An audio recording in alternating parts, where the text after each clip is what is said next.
L'association Savoir-faire des îles du Ponant a été créée en 2019 autour de 2 objectifs forts. Le premier est d'aider les différents entrepreneurs autour de l'économie insulaire pour en préserver son développement et sa pérennité. Le deuxième objectif était de créer une marque Savoir-faire des îles du Ponant pour pouvoir valoriser l'emploi à l'année et également le développement des entreprises insulaires.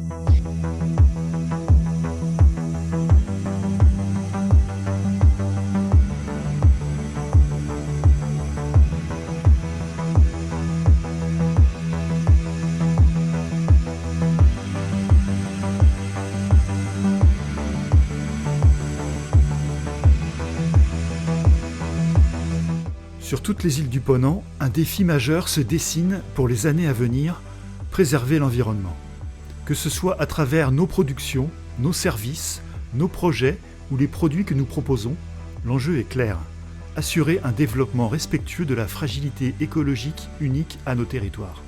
Par rapport au développement durable, déjà, moi, j'ai choisi de faire des huîtres parce que c'est une espèce en aquaculture qui n'a pas trop d'impact sur l'environnement, qui a plutôt un impact positif. Nous, les huîtres, on n'a pas besoin de les nourrir, elles se nourrissent toutes seules. Et même par rapport à ça, nos parcs à huîtres sont considérés comme des pics de carbone. On va venir capter le carbone marin, qui n'est pas le même que le carbone aérien. On a à cœur de faire une activité qui préserve au maximum l'environnement. Les coquillages, ils assainissent le milieu. Donc ils sont garants de l'état écologique du milieu parce qu'ils sont très fragiles. C'est-à-dire que si tu as des moules, qui plus est en très bonne santé, on les a vus, c'est un ami hyper charnu. C'est-à-dire qu'elles mangent à leur faim et en plus elles sont en super bonne santé. Donc ça veut dire que l'état écologique du milieu, il est top. L'île aux Moines est approvisionnée en eau douce par le continent, uniquement le continent. Demain, s'il y a trop de monde sur le littoral du golfe du Morbihan, l'île aux Moines peut être très bien coupée en eau. Donc il est important d'utiliser à bon escient la ressource qu'on a qui vient naturellement du ciel. Alors mon bâtiment est équipé de 2 cuves de récupération d'eau de pluie. J'utilise cette eau pour le lavage de mes machines parce que tous les jours on rince à l'eau douce pour la corrosion avec le sel. Il est inutile d'utiliser de l'eau potable pour rincer les machines. On est sur une île, donc s'il y a bien quelque chose qui est précieux sur les îles, c'est l'eau. Donc ici, on fait attention à l'eau. Donc on a une cuve de récupération des eaux pluviales et l'atelier est alimenté par des eaux pluviales. Donc on utilise, on peut dire à 90% que de l'eau de récupération. Aujourd'hui, l'entreprise est très engagée dans toutes les notions de développement durable de proximité. À ce titre, on a mis en place, suite à un projet avec la CCI 56 et la formation Ecodo, autour de la diminution de la consommation des eaux.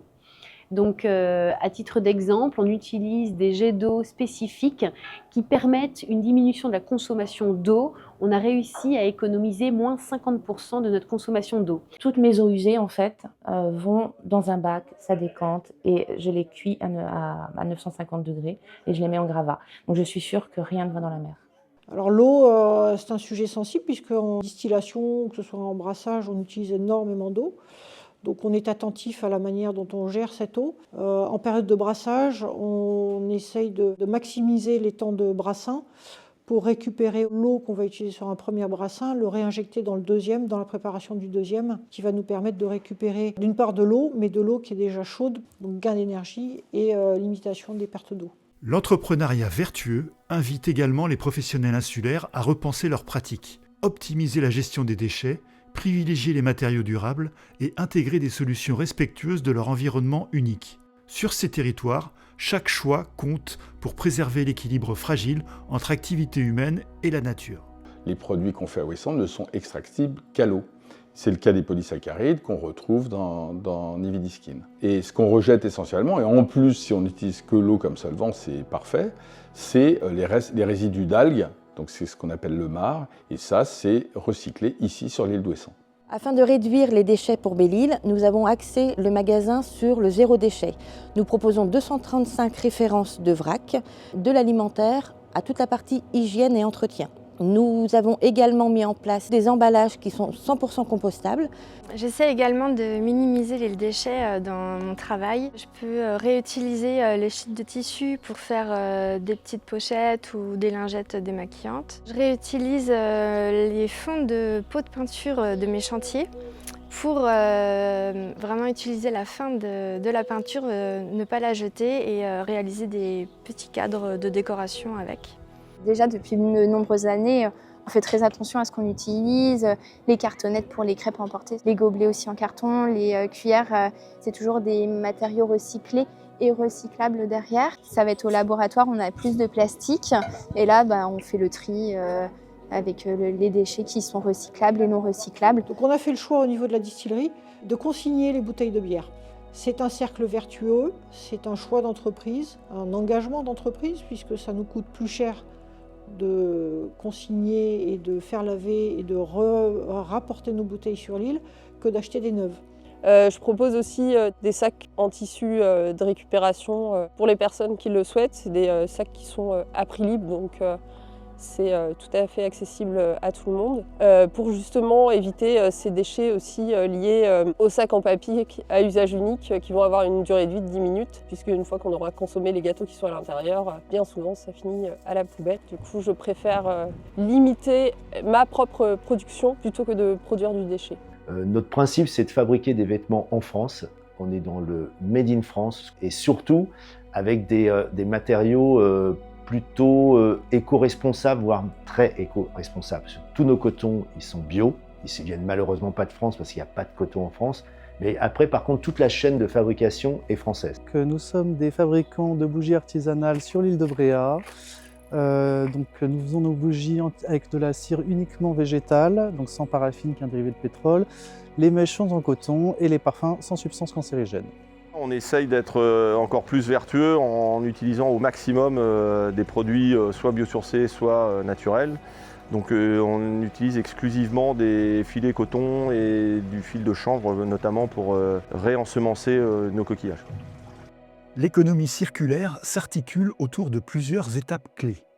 La réduction des matières premières, l'optimisation et la prolongation de l'usage des produits, puis la réutilisation de ces derniers et de leurs composants une fois arrivés en fin de vie. Laure Jandet, avec Valorieux, récupère, traite et recycle les filets de pêche usagés et en fait des filaments pour imprimantes 3D. Ces bobines ainsi créées permettent la fabrication locale d'objets 100% recyclés et garantis à vie. Quant à Alan et Sophie de Beauglas, ils ont trouvé, grâce au surcyclage, une approche originale de leur métier de verrier. Cet hiver, on a travaillé sur la collection T-Boc. Donc c'est une collection d'upcycling, on appelle ça, ou du surcyclage en français. Donc ce qu'on fait, c'est qu'on récupère les bouteilles qui sont jetées dans les bars, les hôtels, les restaurants et la Biocoop à Belle-Île-en-Mer. L'idée, c'est de ne pas refondre le verre, c'est vraiment de partir de la bouteille, donc de la remonter en température et de venir la chauffer à certains endroits pour lui donner les formes qu'on a envie. Alan de chez Beauglas récupère nos bouteilles d'eau en verre afin d'en proposer des carafes que nous mettons en vente, en dépôt-vente au magasin. Donc c'est un très bon exemple en fait d'économie circulaire. Un deuxième exemple d'économie circulaire, tous nos biodéchets sont récupérés par Maëlle de la ferme bio de Kéroulep afin d'alimenter tous ces animaux.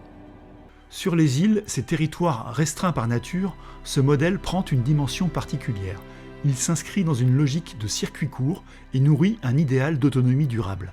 Ensuite, donc vraiment les produits locaux que je favorise, c'est le miel de Belle-Île, le lait d'ânesse, le lait de vache. Je travaille aussi avec des algues de Belle-Île et la bière pour faire du shampoing. Tout ça, c'est vraiment circuit très très court. L'idée, c'était de mettre en avant le travail des pêcheurs, puisque l'île, on a de la chance à Watt, on a encore pas mal de pêcheurs, ils sont 7 ou 8, et voilà, valoriser un peu cette pêche artisanale. Donc on fait de la transformation du poisson fumé, avec que des espèces locales, donc on n'hésite pas à fumer de la vieille, du congre, voilà, des poissons qui ne sont pas trop reconnus. Et puis on a ouvert aussi de la restauration midi et soir pour vendre surtout ce qui n'est pas vendu à l'étal, parce qu'on a aussi l'étal de poissonnerie. Voilà, tout tourne autour du poisson. Et j'ai à cœur de promouvoir les bons produits, les produits de qualité, et puis en l'occurrence les bons produits de Belle-Île, en favorisant tout ce que les producteurs peuvent me proposer, aussi bien depuis le rayon fruits et légumes, donc plutôt légumes, avec les maraîchers, tout ce qui est produits secs, avec les terrines, des biscuits, un paysan meunier boulanger avec du bon pain, des crêpes et des galettes, le petit journal de Belle-Île, et puis également des produits frais. Au rayon charcuterie et également au rayon libre-service avec des yaourts, de la laiterie. Notre objectif, c'est de valoriser la production laitière de Belle-Île. Je travaille actuellement avec 2 agriculteurs, la ferme de Kier-David et la ferme de Kerouel, dans le but de valoriser leur lait. C'est-à-dire de leur acheter le lait un peu plus cher qu'actuellement déjà, et le valoriser sur place et par la suite aussi créer des emplois sur Belle-Île. Le tourisme contribue à faire vivre nos îles, mais il en bouleverse aussi le rythme de vie avec sa nature intensément saisonnière. Face à ces pics de fréquentation, les entrepreneurs insulaires innovent et imaginent des formules variées offrant un accueil de qualité tout au long de l'année. Alors moi, les stages que je propose sont des stages d'initiation au travail de la plaque principalement. Enfin, c'est vraiment tout public. Et ces petits stages de 6 heures sont vraiment adaptés aux vacanciers parce que ça leur prend pas trop de temps et ça leur fait découvrir quelque chose, quoi. Donc on est une entreprise insulaire sur l'île de Bréhat, on est une verrerie d'art, on accueille environ 50 000 visiteurs par an. Alors on est une dizaine à travailler ici toute l'année et jusqu'à 17 en haute saison. On propose toute l'année des visites libres. Et en juillet-août, on propose du lundi au vendredi des visites guidées, de façon à faire découvrir le métier de verrier. On est le seul mémorial de l'île, donc on va présenter aux touristes, aux visiteurs l'histoire de Watt. Et aussi toute une partie, on va sensibiliser les visiteurs au monde microscopique marin, aux enjeux des océans.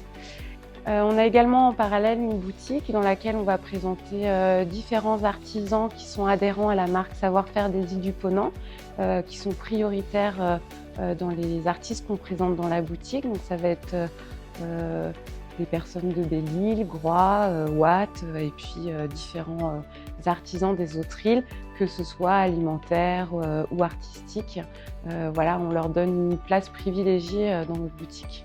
On est également un site qui est en zone Natura 2000, donc on sensibilise les visiteurs également à ce sujet. Ça va être valoriser les écosystèmes insulaires via un petit jardin botanique qui a été créé autour du site tout récemment.